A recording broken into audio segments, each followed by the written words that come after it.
So there's a video going viral on social media. A Nigerian reverend, Father George Ehusane, has spoken against the culture of inheritance.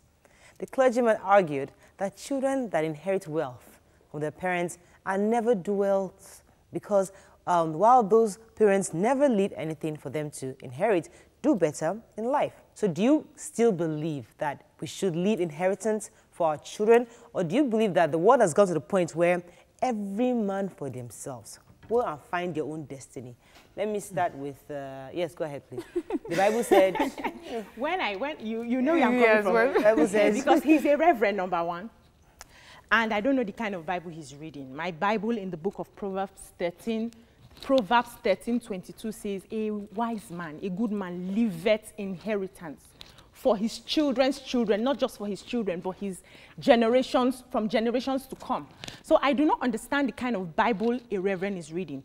So I see that as being myopic, because the truth is, a poor man, I was reading a book, I started reading a book, The Science of Getting Rich by Wallace D. Wattles. I've read that book, I read it twice, I'm still going to read it every day again. I'm getting some facts from that book. A stupid man can get rich. A wise man can get rich. An intelligent man can get rich. A dullard can get rich. Getting rich is not about your environment. It's about your desire, your personal desire. So there are some rich people whose children have a personal desire to get rich, and they continue. And there are some poor people whose children desire to get rich, and they make it. So it's not about you leaving inheritance for your children. I'm talking to two sides, because I thought you were agreeing with leaving inheritance. Yes, leaving inheritance. That's the point she's making. It's not about you leaving it. But think about it. Does that Bible passage still hold sway today? Because think about it. Things are different now. Then you leave properties, you leave wealth for your children to move on. But right now, everybody practically has access to the same information that you have. And also, we see lots of poor families where, as you said, the desire is there, and they grow and they get wealth. So their father don't leave inheritance for them, but it doesn't mean that they're not going to be wealthy. Yes. So maybe things are different now. Maybe that's where the reverend is coming from. That things are different now. But I will try to hold this, because Professor Aslam said that, do not devour everything, leave something for your children. So leaving inheritance is very, very important in my religion also. Thank you. But I want to try to see from the perspective he's coming from, the lazy mindset, the entitlement mindset that is now, among this generation. Things just fall into your laps, you just find life easy. You find people always say to their friends that, okay, because you are from a wealthy background, so, they click up with you believing that, that's why you're entitled to what they have. Nobody wants to now work. I recently heard someone saying to the dad, Dad, what kind of life did you come safe? That you cannot even live something safe. You don't even have money safe. Do you understand? So that kind of mentality is why it would discourage that is, this entitlement mentality that, so the father has to do so much, work so hard, so that you must leave something for you. That is not how it is supposed to be. Right. Whatever the situation you are in, whether you're born into wealth or not, by a silver spoon, with a silver spoon in your mouth or not, you must be able to create your own wealth. Right. Yeah. That's what I'll come to you, Mariam, but some people might say it's about the definition you give to inheritance. Yeah. Inheritance can be, I give you everything and you are good to go for life. And another inheritance could be, I give you the foundation. I give you what you need to build on. I give you education. I give you the access. I give you my network. An opportunity for you to start. So you define the kind of inheritance you expect from your parents, yes. I think, but let's go back to what he's saying. Right. I'm sure he means the wealth, the cash, the houses and things like that. It's not about education, and it's not about opportunities that this lifestyle can provide for you. Is the hard cash. I feel that the problem really is with parenting from the beginning. It's not about the end. Sometimes we tend to solve a problem from the bottom, like, oh, don't leave inheritance because, this person will not work well. But if you teaching your child, you have taught your child to be hardworking. Your child understands, your child understands what it means to earn a buck, as they say. He would have that no matter what you leave for him or you do not leave for them. So, like we've heard story of, I think it's Bill Gates that says, just to be sure, that says he's not leaving all this wealth to his children, but he's giving them just enough, that they are comfortable, at least a house, the good education, and the opportunities he has left them, and they can work on it. But then there are people like Donald Trump that their fathers left them a lot of money, you know, and people And have they're also doing well. and they're doing well, and people have varying opinions about the man himself. But the thing is that that man left a lot of money for his son. He has gone on to, whether we like it or not, to be the president of one of the, you know, the most powerful nation in the world, and his children are doing so well. So inheritance is not the problem, really. I think parenting could be the problem. Yes, here. you have a point there. And I also see it from his angle. He's a reverend. He's been taught to stay without wealth, stay without, you know, they live in homes where the mission caters for them and all of that. So that is his angle. But that is not, for me, in my view, that is very myopic. Because, first of all, every child has its path in life. Now, when I started doing business, that was when I knew that some people do not have a desire to get rich. You want to help them, you want to put them into business that will give them extra income to stand on their feet, and they tell you it's too hard, it's hard work, I can't do it. So a rich man has those kinds of children, and a poor man has them as well. So leaving an inheritance has been commanded by God. That makes you a good man, one. Secondly, you raise your kids to understand the values of work. So to understand how they can live with or without you. By the time you settle that, they will still follow their path. Okay. Some of them naturally will be lazy. They don't want to do anything. Right. So Let me take this call. David, are you there? Yes, I'm here. Anthony, sorry. Go ahead, please. Anthony, go ahead. We can hear you. Okay. Well, I am trying to view things from the perspective of the bishop. I'm trying to see things from the perspective of the bishop. You see, we've seen situations where people say, what are you even waiting for? You just die and let me inherit what you have. Yeah. So I've seen, it happened in a movie, which I watched, which is very true. And I've also had friends who think they don't have any reason to do anything because they believe there is a lot for them to inherit. So this brings about laziness. I also have a friend of mine who said he has no reason to leave properties for his children. All he needs to give them is the best education. Take them anywhere, study, and then work hard for yourself. But it's not also wrong for you to leave properties, but it depends. Not leaving everything you have and then making the children lazy. When they become lazy, that is where it goes wrong. Exactly. I think that is where the bishop is coming from. Right. Give them the best. Let them also explore, have the opportunities themselves, and then do well in life. Okay, but thank you very much, Anthony. But you see, when parents put themselves under serious pressure to amass wealth, to leave something, so you don't go against what the Bible said. You know, you want to leave something, and you now pushes parents to stealing, to doing things illegally just to get some kind of wealth. But it goes back to the issue of parenting too. Okay. So the values you have as a parent to ensure that you leave something is obviously pretty low, because a lot of parents put themselves under immense pressure. They are the ones putting themselves under that pressure. Hold on, please. They are the ones putting themselves under that pressure. Do what you can do as a parent and move on. Let's take the life of Davido and Wizkid. Wizkid is not from a wealthy background. He hustled and he became a star in the same industry. Davido is from a wealthy background. He's still working and he's a star. So Davido could have said, well, I have the talent, it doesn't matter. Let me just be singing in my father. After all, I have all the money and will not hustle. They are at par in the industry. One is from a rich home and the other is from a poor home. That has to tell you that aside from the upbringing you give to a child, people are different. Children will choose their path. I think we're saying the same thing in different ways. Let me take this call. I'm a first-time caller. Welcome to the show. Yeah, quickly, I want to say something. The only thing my father left for me, my late father, is his good name. And it's been working for us. He laid down the foundation for us that even if I get married to one man or I leave the shores of Nigeria, the foundation my father left for me is more than gold. That's inheritance. And for me, that is what I stick to, because I even wonder most times where, okay, take for example where I live in, the house my late landlord left for his children. In fact, they are so lazy that their life depends on the house.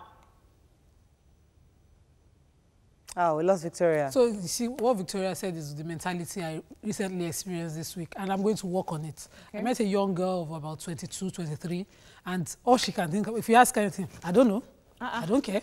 So I was like, you're so close to me and I didn't notice this on time. That's the mentality. That's how it starts. It's not because, you know, and I know her parents. I've never seen the model of parenting that I would love to copy as much as I would love to copy the one that they're not extremely rich, but they're giving their children the right values. Okay. But somewhere, somehow, maybe it's a mentality or, you know, a condition she's getting into. Something must have happened to make her just not care. And if peradventure she has an inheritance, it will help her at some point in life to step up. But if she doesn't have it, yes, maybe when she snaps out of what the situation the level she's in now, it will help her. But if it doesn't work out like that, is what snap out. If she doesn't snap out, you know, we don't want to encourage her to believe that, you know, the parents must be the ones. What the Reverend was trying to point at is let parents not feel they must leave an inheritance. Yes, the Bible says one, but I think what he's trying to drive at is stop. Equip your children to live for themselves. I think that's in a nutshell what he's trying to say. You know, don't put yourself under that unnecessary. Yes, what I was also trying to say is that, you know, it also says that by their fruits you shall know them. We have, as you said, we have rich parents. And let's be honest here. We see our politicians. You're living a certain lifestyle. Where your names are on the pages of newspaper for corrupt, you know, for corrupt practices. And people are saying, oh, see, he amassed his wealth from, you know, this was money that was supposed to have gone to hospitals. This money is supposed to go to education, and now it's for his children. If those children aren't coming and start acting... Let me take this call. For me, every parent that is working today, working hard, is working towards a station whereby it can leave something for its child. Your own situation is a clear example. Morayo, the last caller said something that's very, very important. A poor man or a poor woman that does not have anything, he would rather leave good name for his children. That's number one. For me, I've heard about a car badge. Before I even know Morayo as a presenter, he has had a story of a car badge of this sort. Because a station whereby Morayo went to any institution in this country, and then for the father laid a good name for her. He can be able to get whatever he wants from that company anywhere. He doesn't have anything like inheritance, and then he decides to set it up. For example, let me give you a typical example. Dangote of this world, for everything that he has, are you telling me maybe when he grows, yes, he should sell everything off because he don't want to leave anything for his children? So I believe this is something for. Thank you very much, Yakub. Dangote is a good example. Yes, he's made money, but today, if Dangote sells everything he has to the poor, his name alone is enough wealth for the children for life. Yeah. And I know that, I mean, what I was saying with my dad, when my dad died, I was saying that, God, so I was hoping that they will call us from Hong Kong or America, and this one Swiss account. Where your father left? He waited, I said, Mommy, so there's no Hong Kong, there's no Swiss account, there's nothing. Nothing. My mother said, he left a name. And that name should be enough for you. Yeah. So I think generally, in our culture, legacy. Give a good legacy. That kind of thing. Yes. It's about the family name and values. Yeah. Let's quickly take some tweets. George says, who then should the parents leave all the inheritance for the bishops? Oluwafemi said, okay, this is too much for me. Kehinde Nafiu says, mankind are responsible for their future, and otherwise you have to attract luxury for yourselves and not depending on others. Most Incredible says, it boils down to the kids. From the man's view, I assume he's looking at Ayo from looking at it from laziness. Okay. Yomi Ayonda says the clergy must be referring to access to public common wealth, not personal family money or fame. Right. Okay, that's all we can take on this segment. When we come back, our celebrity guest, who's a veteran, takes the couch. Stay with us. We'll be right back.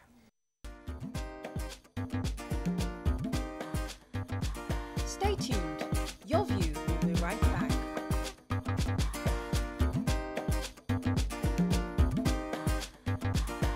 Welcome back to Your View.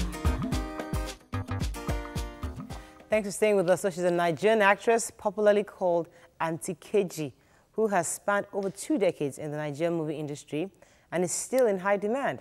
She has featured in both Yoruba and English movies. Welcome, Keji Yusuf. Welcome to the show, madam. Before you came in, we were talking about inheritance. We would like to hear your views on it. Families, I mean, the Reverend was saying that parents shouldn't be leaving inheritance for their kids anymore, and because lots of kids get lazy and they never want to do anything for themselves. So do you agree, or do you think we should still, according to the Bible or to the Quran, keep leaving inheritance for our children's children? Well, in my own view, it's not a bad thing to leave inheritance for the children. But in the other side of it, you see children misbehaving.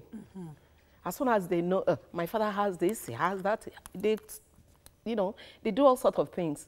And there are a lot of family problems too that is attached to, you know, inheritance. Like, let's say the man in question, Right. I mean, The father. you know, the Parent father, in question. yeah, maybe has 1 or 2, 3 wives. That's where the problem serious comes in. matter. Yes. You see them killing themselves, you know. Yes, so on my own view, I don't think it's wise. I think everybody should just fend for themselves. Yes. Interesting views. You were making a point No, I earlier. was trying to make a point because we're talking about parenting and then I was saying that the way maybe you make your money, if it was not, you didn't work hard, your children are watching the way that you made your money. So they're expecting that the way you got it, if it's by corrupt means, it just dropped on your lap, right? So your child is there to sitting, waiting for it to drop on his lap. So your child did not inherit values from you, values to work hard, values to put, you know, work above. So it goes back you to know. parenting. So it Everything goes to back this conversation, it goes back to parenting. So you cannot put the blame solely on the child, how a child turns out if you didn't do your proper job as a parent. Let's go into parenting, Mom. And talking about polygamous, I'll come to you, don't worry. Okay. Polygamous issues. What are your views when in actually having successful polygamous marriages? Because kids, I know, kids are not, they didn't ask to come to this world, but just find out that their parents, their mother is the 3rd wife or the 4th wife, that kind of thing. In your view and your experience, you've been married almost 30 years. 40 years, right? Wow. 40 years now. In your view, in the polygamous setting, I know you're not in the polygamous setting, but in your view, Ma, how does a family that has that polygamous setting ensure there's love spread around and that all the children are raised properly to have the right values? I'm not going to deceive you. There's no love in any polygamous house. Thank you, ma. No. No matter, it's only pretense. Yes. They do pretend a lot. Yes. You see the man, you can never share equal love At all. among your women. Your wives. It's, once it is, let it be one wife, one man. Better. And anything besides that is all fake. Yes, there can never be any love in any polygamous house. I'm going to come there. I knew you were coming there. With over 20 years experience in this industry that you're in, I have watched you. I watched Olobo Yajebu. I loved you in that movie, and I felt you were just talking about animal rights, and it's strange to our environment when we see somebody have a pet that you love so much, they attach, you know, spirituality and all that to it. So I really enjoyed the movie.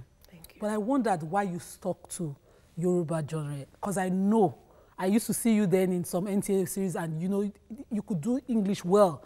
But why this area? Why did you specialize in this area only? And you know, of course, you're doing very well there, but I felt you should have explored and stayed on the other places too. Yeah, well, it's never my fault. You know, it is when you are being called upon to come and do a certain job, you know, that you go there to do it. If you are not given the opportunity, there's nothing you can do. Yes, I've done, you know, I did some few, not even few, English movies, soaps. Very well. Yes. But, you know, in this industry, I will say people are very, how do I put it? Say it, ma. Just say it. That you got comfortable because you know she was about to drop something. Please. Okay, I know. It's okay if she doesn't want to say that. I want to get in there. I was so impressed when I was reading up about you that you were able to, over how many years, decades in the industry, the entertainment industry, the movie industry, you were able to balance your marriage. I'm a marriage person. I am a relationship expert. And I advise people all the time to find a way to balance your home and your career. You can still be successful as a career woman and still be successful as a wife. And I was so impressed that you've been able to handle that. What advice can you give to people watching out there who think that when I get into this kind of career, I might not be able to, any little thing I can just walk? What advice can you give to them? Thank you. It has not been easy though. Okay. But with a lot of patience, perseverance, you go there. You know, you get there. Okay. You know, nowadays our children, they are too much in a hurry. They don't have patience. No, they don't have it. They don't have it. It's not, you know, to be in a man's house is not a bed of roses. It isn't. He's not. He's not. It can be. It's not. I'm telling you. But if you have patience, and you know your targets, you know what you're doing, your husband can support you. Let me come to the issue of this patience thing, because you see, we're going to take you on because you are very experienced in this matter. Yes, so we want all this your nisuru, patience. You're married to a military man, a former colonel, and that, I mean, I can almost imagine the kind of home that you had, where your generation and your generation again, Yeah. you know. But look at our own generation. Things are different. Women are educated, they are smarter, they are more confident, they bring in their own. They can They're more actually... rebellious. They're not more rebellious. They're more outspoken. Their They have generation were views. conservative, They have so, views. you know. So how do we marry that? Yes, we understand that Binisuru is your husband, is your Olori, everything. We understand that part. But how do we marry the confident 21st century woman who is outspoken, who's accomplished, and to still have that successful marriage that you have with the Suru part? I'll still go back to my suru. Yes, sir. Yes, because it's number one. Nowadays, women outspoken, well-read, all that. If you don't have what it takes, you won't stay in a man's house. No, because the man will always tell you, I'm the head of this family, no matter what you are, no matter what you read. Everything ends in the kitchen. Yes. It's also room. Yes. You know, there are some men that are very understanding. Like, I have an understanding husband. They're lucky. Yes, he was a soldier. He's now a retired colonel, but he's very understanding. He supported me. You know, in anything I do, anything that will make me happy, he will say, okay, KG, anything that will make you happy, just go ahead and do it. But make sure, be reasonable. Good. And be very careful. With You know, lots of people have been asking me, you are married to a soldier man. How on earth? Does that allow you to go into acting? Oh, I say, well, with my suru. And yes, now, So, ma, is number one. wait, with a lot with the stories we hear, and there are very many in this generation about how women are unable to keep marital vows when they're in this sector. It's almost difficult, and marriages keep breaking because of different accusations. When you have to go on location, your husband allows you and supports you to go and do movies. It tells a lot about your personality as a person, your character as a woman. You're someone I'm sure you must be able to trust. Yeah. So I believe that's one factor. What's your take about how women now comport themselves in this generation in this field, in acting? You see lots of people, not only in our industries, you know, they are single. It's all because they don't, how do I put it? You know, when I tell my husband I'm going for a location, he will call me and sit me down and said, now, you are a public figure, I'm also a public figure. Even I'm a national figure. So anything that happens there, that anything you do that is not good will tarnish my image. Yes. So you must be very, Very careful. careful. Okay. That has been on my head. Right. Always. I'm not saying I'm a saint. Right. No, I'm not. But the first thing that comes to my head is, KG. Right. You know, ma'am, careful. another thing, that credit has to be given to your husband as well. Exactly. Because it's a man that, you know, is someone that has come, like, ahead of his time. Yes. Because you're talking of, like, a modern man. Or not Nigerian modern men, because they attack us. Because they attack us on social media, you know, a lot of times. Oh, women this, women that. But you see, at the time, you're married to a person that, as they describe, oh, he's a military man. And as you said, your friends will say, how did he do that? But it was not just about military man or being an African man. This is a good man that supported you. So that's how I see it. So maybe now, the problem with the single women in the industry, could it be that men are less supportive? Could it be that men are not as, you know, aware or open-minded as, you know, your husband is with you? Because I don't want us to always keep blaming the woman. It's a two-way street. What are the men doing differently now? I'll let you answer that. Okay, go ahead.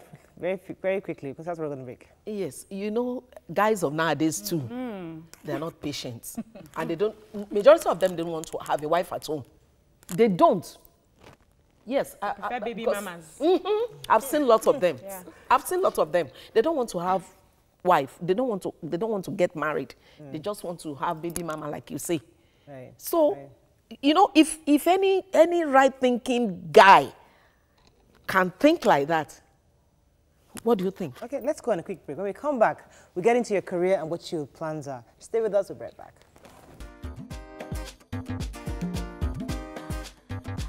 Stay tuned. Your View will be right back.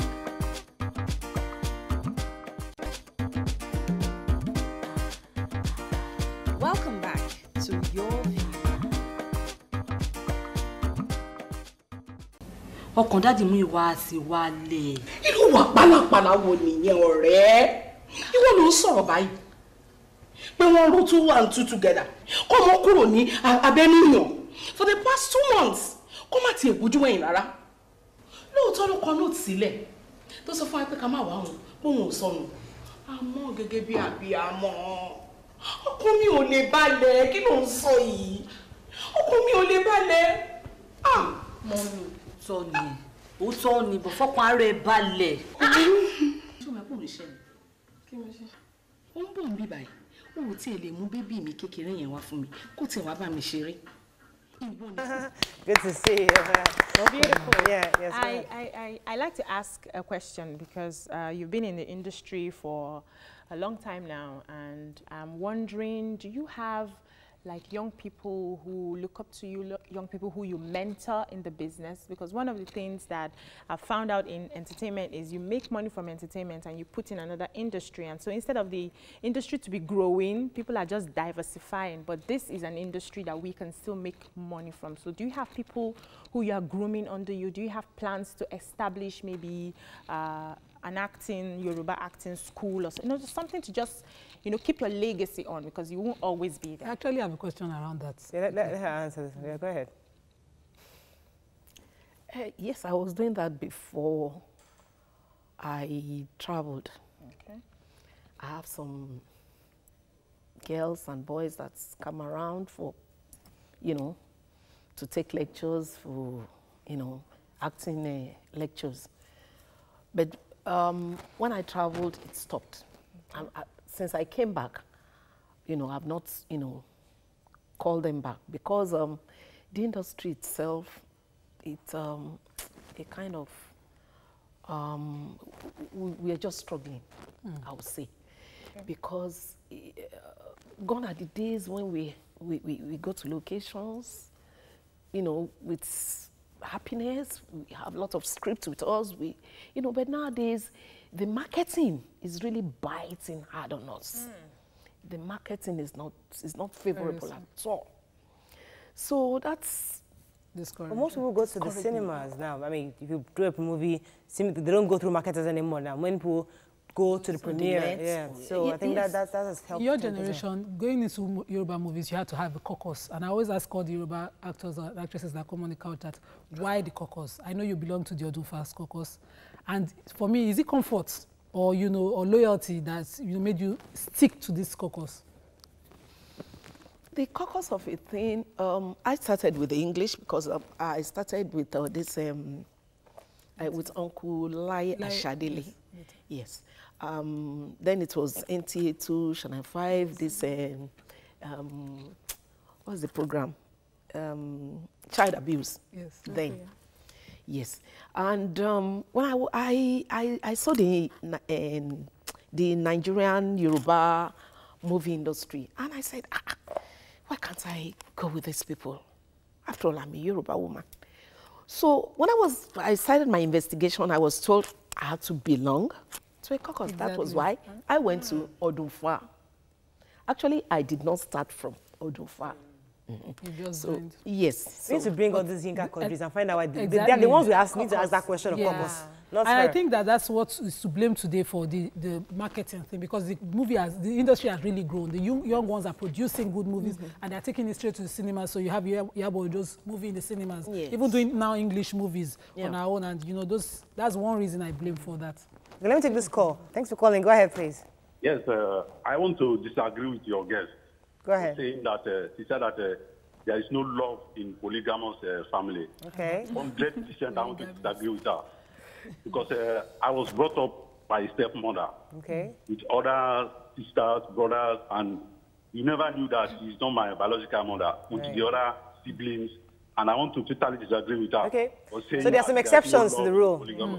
Thank you. So yours is an exception. Yeah. Okay. I think she was talking gender in many, but possibly somebody can actually take you up on that, because I mean, I know a current polygamous family right now. Maybe what I'm seeing outside is love. Maybe inside there's no love. But outside they look they're together. They look happy. Everybody's happy. Maybe inside I don't know. But you only all have our opinion. From the outside, you see the love. So what are you working on? What's your fans? Because people love Auntie KG. What are you working on? What should we be looking? Because are you back now home, or you're still in and out? Okay, back now. Back. So what are you looking to do? Yes, I produced a movie. I shot some in the UK and the rest here. And it's called Iya Jebu in London. I'm going to go and see Ijebu in London, right? Are you from Ijebu? Yes. Wow. Okay. So you are the Ijebu. Oh, fantastic. So when is it premiering? When do we watch it in the cinemas? Or I've done the premiere already. Oh, good. Fantastic. Yes. So are you taking to the cinemas? No. The marketing, right? So how do you deal with piracy? How do you deal with piracy? I'm not going to the marketing. Okay. But I think I'm going to put it on the net. Online. Yes, you can still encrypt it. So online is doing well now. People actually order it online. I think that's interesting. I think it's encouraging us. Yeah, in London. Yes. But let me just ask a personal question. I know you have kids. Are there any one of them? Do they act? No. You don't want them to act? No, it's not me. It's not me. The children. I have 3 kids. Okay. I have a boy and 2 girls. Beautiful. The 2 girls are married. They are in the UK. So we have grandchildren? Yes, I have 4. Oh, wow. So give me your son that is left now. He's not yet married. He's single. He's not yet married. You know men now. They know, we'll find him a wife. So is acting something you would like your grandchildren or one of your grandchildren to do? My first grandchild, I saw a lot of, potential. Yes, a lot of potentials in her, because yesterday I was on a video call talking to her.